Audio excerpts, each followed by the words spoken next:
Okay, so in this episode on BBQ Brawl, it's all about speed.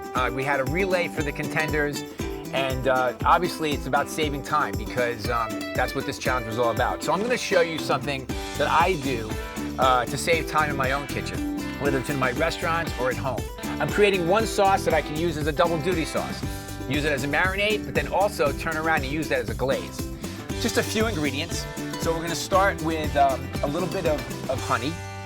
And this is gonna be sort of a savory, sweet, a little spicy, and a little sort of acidic sauce or glaze. Some apple cider vinegar. Some red chili powder.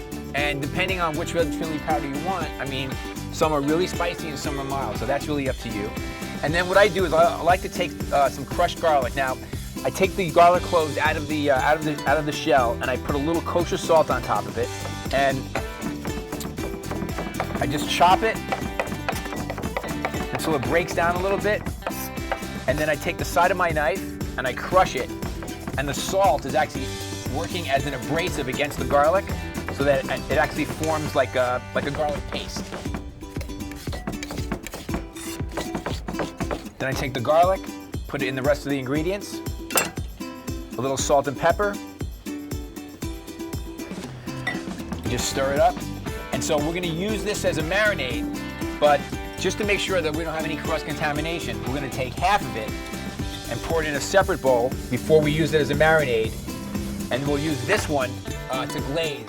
Like for instance, if we're cooking chicken thighs, we'll marinate it with this one. When it's starting to cook, we'll leave this one alone. We'll come over to the one that you've reserved. You brush the glaze on the chicken as it cooks or after it comes off the grill, and there you go. One sauce, two purposes.